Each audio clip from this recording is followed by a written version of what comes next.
Hey YouTube, this is Steve from Average Joe's Fantasy Football, and we've got your last start and sit video for you guys this week. This is for the tight end position. Again, this is based off of half PPR and full PPR. If it is a standard league, of course, hit us up in the comments down below and we'll be able to help answer those questions for you. Hopefully you guys have checked out our other videos for running back, quarterback, and wide receivers to get you guys ready. Tonight should be the best game, hopefully this weekend. Obviously, you got some really good ones like Monday night, but you've got the Rams and Bills for Thursday Night Football, so make sure your lineups are ready. Again, if you have questions about who you should start or sit, again, hit us up in your comments, or of course, you can hit us up on our socials. We're on Twitter and Instagram. We'll be able to help answer any of those questions for you guys. So these are your obvious starts for the tight end position. These tight ends should be starting without question. I don't care about the matchup at this point because they are going to get heavy targets. And of course, some of them do have really good matchups. Now, as far as a good tight end that you should be starting this week, the first guy I have is going to be TJ Hockenson. Hockenson's going against the Eagles, and most of the Detroit Lions players I did have as a sit this week, but I like Hockenson's matchup. The Eagles give up the second most points to the tight end position with 16.8 points, which was last year, of course. Hockenson also looks pretty healthy this upcoming season, and he usually demands about 7 to 9 targets a game. In the addition of having, obviously, Amon-Ra, and you've got DJ Chark and Swift, there's a lot of weapons which allows Hockenson to be open in the middle of the field where Eagles have had some struggles. So, again, TJ Hockenson's a good start this week. I didn't like the other Detroit Lions players, but I do like Hockenson. Another tight end I do like this week is going to be Pat Freiermuth. Freiermuth has got a great matchup against the Bengals who gave up the fourth most points last year to the tight end, which was 15.5 points. On top of that, Freiermuth is going to be relied a lot on with Mitchell Trubisky at the quarterback position, or even if it was Kenny Pickett at the quarterback position. Freiermuth demands a lot of targets. He's going to be the guy who's going to be a lot of the red zone threat. There's a lot of weapons for the Steelers, obviously in Deontay. You've got Pickens, you've got Chase. So there's a lot of weapons, but Freiermuth was getting a lot even with that last year. More so, I think, because obviously with Ben Roethlisberger's arm, probably wasn't as efficient down the field, but I'd still like Freiermuth's opportunities this week, especially against the Bengals. Last guy I have as a good start this week is going to be Zach Ertz. They're going against the Chiefs right now. The Chiefs give up 12.9 points last year to the tight end, which was 20th in the NFL. So again, they do have some struggles on the defensive side with their linebackers. So Ertz, when he came to the Cardinals, was averaging almost 12 points a game. So he looked really good. It was kind of rejuvenation for him going from the Eagles to the Cardinals. And again, he's going to be heavily relied on. DeAndre Hopkins is out for 6 games. You've got obviously Rondale Moore stepping up, but I don't know how efficient he'll be. You've got AJ Green. You've got Hollywood Brown. So there's still a lot of opportunities for Zach Ertz to really get a lot of targets. So I really like his matchup this week. Now, as far as the tight end I'm going to sit this week is going to be Mike Gesicki.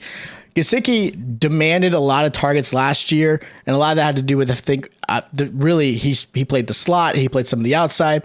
But in this new offense, he was actually more in-line blocking than he was passing.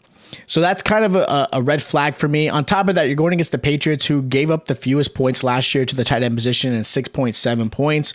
So not only is the matchup tough for Gesicki, then you add Tyreek Hill is going to get targets. You still have Waddle who's going to get targets. I like their slot, and Cedric Wilson is going to get targets. They're going to use a plethora of running backs. I think Gesicki is the odd man out, and I think a lot of it has to do with the fact that he's on a franchise tag, and I think they just are looking to possibly move on with him, trading him somewhere or something like that. So I don't like Gesicki's matchup. Another tight end I don't like this week is going to be Tyler Higbee for the Thursday night game. The Bills gave up the third fewest points to the tight end position last year in 8.2. On top of that, Allen Robinson coming in, I think is going to affect his targets. Akers is back, who's going to affect his targets. Van Jefferson is out, which might help a little bit with Higbee, but I still think Higbee's going to be the guy in this matchup who isn't going to get a lot of targets. I like the linebacking crew for the Buffalo Bills, and on top of that, I like their safeties, so they do a really good job of covering the tight end. Another tight end I don't have as a good start this week is going to be Cole Kmet. I like Cole Kmet in general. I do have high expectations for them this season, but this week is a tough matchup going against the 49ers. The 49ers actually have a really good defense, and on top of that, obviously with the Bears' unfortunate lack of weapons, Cole Kmet is going to be pretty covered for the most of this game. Also, they were a really good team against the tight end. They only gave up 8.4 points last year to the tight end, which was 5th in the NFL. So the matchup is a little bit tougher. And on top of that, I'm not super crazy about this offense and this scheme going on to this week. Now, a good sleeper for you guys in this week 1 is going to be Evan Ingram. Evan Ingram's going against the Washington Commanders. Again, Evan Ingram's taking over like the Dallas Goedert / Zach Ertz role in the Doug Peterson offensive scheme. On top of that, Washington gave up 12.9 points to the tight end last year, which was near the bottom of the league.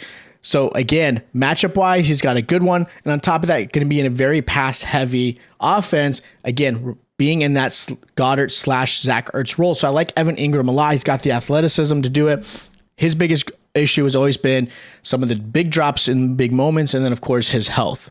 Another tight end I do like this week, he's coming back healthy, is going to be Irv Smith Jr. Irv Smith's going against the Packers. Packers are in the middle of the pack in the league, giving up 13.2 points to the tight end last year. And again, I do see a lot of expectations. This is a very heavy pass offense with Kevin O'Connell at the helm. Instead of a defensive head coach, it's now more of an offensive head coach. And again, I see this being an increase of 6 to 7 targets for Irv Smith a game. It could even be more. They've got great weapons on the outside with Justin Jefferson and Thielen. You obviously have Dalvin Cook who can catch the ball, and Irv Smith can be the guy in the middle taking advantage of all these opportunities. So I like him this week as a good sleeper. So those are my start, sits, and sleepers for the tight end position this week. Again, this is for PPR and half PPR. If you guys do have questions of who you should be starting, whether it be the tight end or other positions, again, hit us up in the comments down below. We'll gladly help you guys out. If you guys also want to follow us on our socials, we're on Twitter and Instagram. We'll be able to help answer questions there. We get a lot of questions every day to help you guys get ready. Again, week 1 is here, so we want to make sure you guys are in a great position for the season. If you guys are new to the channel, make sure you hit the subscribe button and that notification bell is on. That way you guys are notified every time we drop a video just like this. And of course, if you enjoyed the content, hit the like button. It is greatly appreciated. Check out our other start sit videos, and we'll catch you guys next time.